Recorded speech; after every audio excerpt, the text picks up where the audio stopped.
हाँ, के मीनार के पाद बिंदु से भवन के शिखर का उन्नयन कोण 30 डिग्री है। भवन के पाद बिंदु से मीनार के शिखर का उन्नयन कोण 60 डिग्री है। यदि मीनार 50 मीटर ऊंची हो तो भवन की ऊंचाई ज्ञात करो।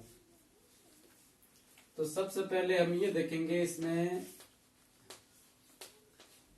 भवन ऊंची है या मीनार। भवन ऊंची है या मीनार। मीनार के पाद बिंदु से, मतलब ये जैसे मीनार है, इसका ये पाद बिंदु, इससे भवन की शिखर का उन्नयन कोण कितने का बना? ये कोण बना 30 का। कितने का? 30 का। फिर क्या है, भवन के पाद बिंदु से मीनार के शिखर का उन्नयन कोण, इधर हमने क्या माना?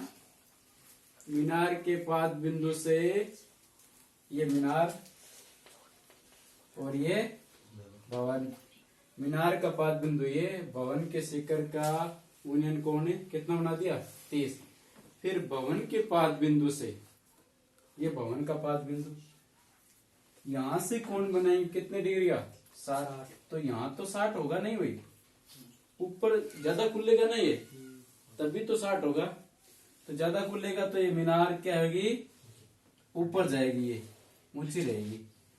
तो मीनार का चित्र आप बनाएंगे ना, तो मीनार तो ऊंची है लो, और भवन, ये भवन लो, ऐसा चित्र बना दो। ठीक है, ये भवन, इधर क्या है? मीनार, और ये क्या है? भवन, ये लो।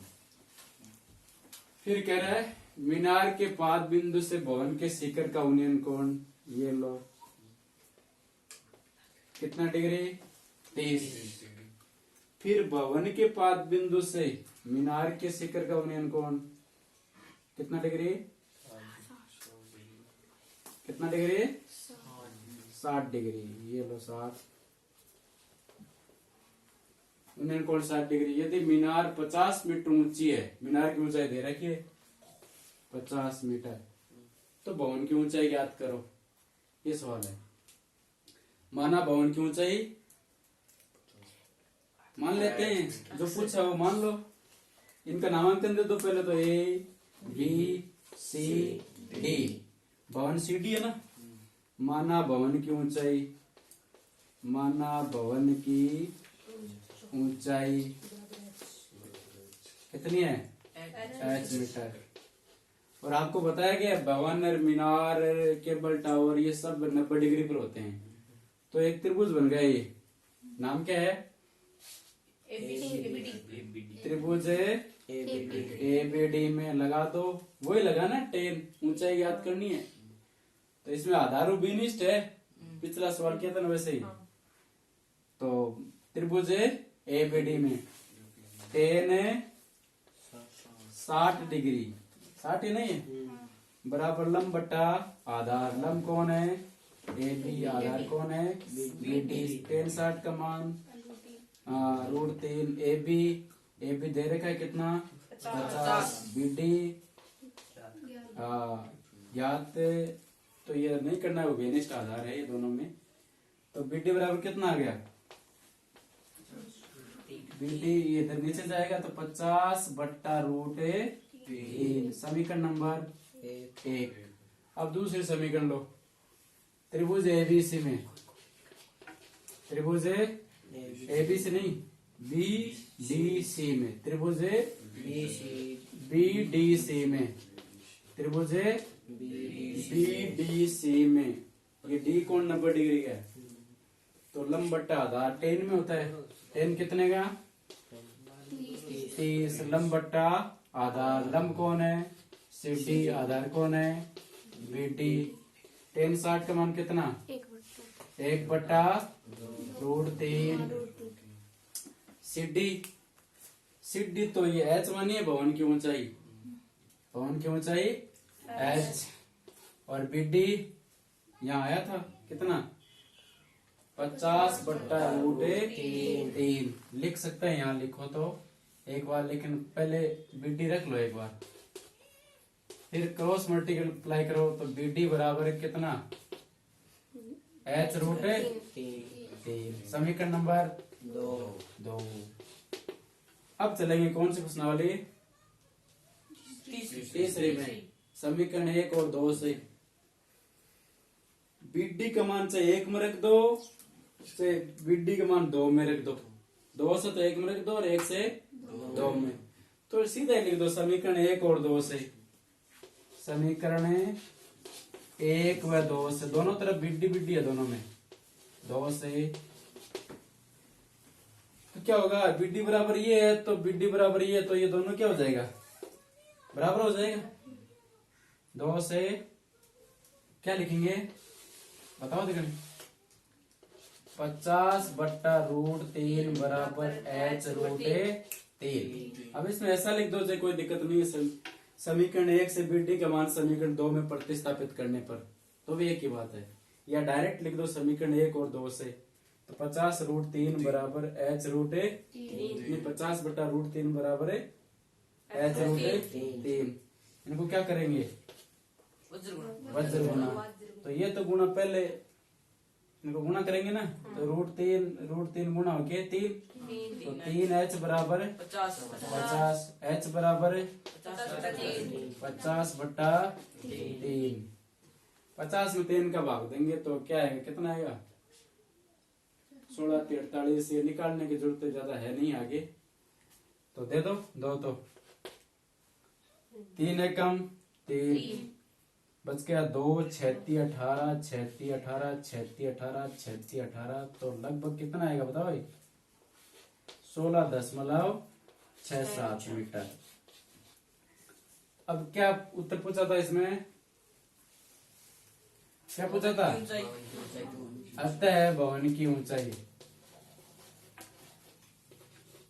भवन की ऊंचाई बराबर कितनी आई, 16.67 मीटर। ये निकालने की जरूरत तो है नहीं वैसे देखा जाए तो, यहाँ से उत्तर एकदम सही है 50/√3, या इसको 16 सही 2/3 भी लिख सकते हो। किनको 50/3 को इनमें भाग देंगे ना, तो भाग पर सही शेषफल बट्टा भाजक, तो 16 सही 2/3 भी है। आंसर में कितना है इनका, जो भी है वो हम लिख सकते, कोई दिक्कत नहीं, ये भी सही है और ये लिखोगे ना 16 सही 2/3 तो सही एकदम, ठीक है, हैं 16 सही 2/3, हाँ कोई दिक्कत नहीं है, ये तो लगभग है, ये मान के है लगभग है ये।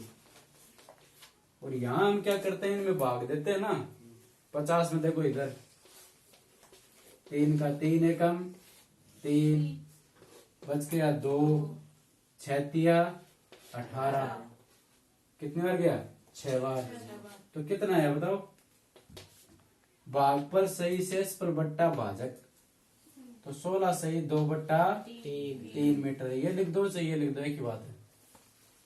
दोबारा बताऊं एक बार, सवाल है, एक मीनार के पाद बिंदु से भवन के शिखर का उन्नयन कोण 30 डिग्री है, भवन के पाद बिंदु से मीनार के शिखर का उन्नयन कोण 60 डिग्री है। तो यदि मीनार की ऊंचाई, मीनार 50 मीटर ऊंची हो तो भवन की ऊंचाई ज्ञात करो, ये सवाल है। थोड़ा सवाल 1 2 बार 3 बार पढ़ना चाहिए ताकि दिमाग में इनका चित्र बन जाए। तो थोड़ा इनका रफ में देखेंगे हम ऐसे खींच कर, तो किन के पाद बिंदु से जो कोण ज्यादा बन रहा है वो ऊंचा होगा। तो भवन के पाद बिंदु से ना मीनार के शिखर का उन्नयन कोण कितना बन रहा है, 60 डिग्री। 60 डिग्री। मीनार के शिखर का उन्नयन कोण 60 डिग्री बन रहा है, तो मीनार ऊंची होगी, तो बना दी। और फिर इधर भवन में ये चित्र बना दिया, माना भवन की ऊंचाई h मीटर है, ले ली। अब त्रिभुज बन गया, त्रिभुज ए बी डी में tan 60, tan क्यों लगाया, है आधार, हाँ ये 2 त्रिभुजों में देखो, ये बी डी इसमें रीज में दोनों में, तो tan लगाएंगे। तो tan 60 बराबर लंब बट्टा आधार ए बी बट्टा बी डी। tan 60 का मान कितना होता है, √3, और ए बी कितना है 50 और बीडी रख दिया, तो क्रॉस मल्टीप्लाई कर दिया इनको, तो बीडी बराबर 50 बट्टा रूट 3। समीकरण 1। फिर त्रिभुज ले लो बी डी सी में tan 30 लंब बट्टा आधार, लंब बट्टा आधार, लंब कितना है सी डी, आधार कितना है बी डी। tan 30 का 1 बट्टा रूट 3, सी डी एच माना था हमने भवन की ऊंचाई, तो एच बट्टा B D cross multiply B D बराबर आ गया एच रूट 3। ये समीकरण नंबर 2। यहाँ ये लिखो समीकरण 1 और 2 से क्या लिखेंगे, दोनों बराबर हो जाएंगे ये, तो 50 बट्टा रूट 3 बराबर एच रूट 3 बट्टा 1, तो इनको क्या किया क्रॉस मल्टीप्लाई, रूट 3 को रूट 3 से गुणा कर दिया 3 एच बराबर 50, एच बराबर 50 बट्टा 3, इनको आ गया 16 सही 2 बट्टा 3 मीटर। ठीक है, अगला करो तो।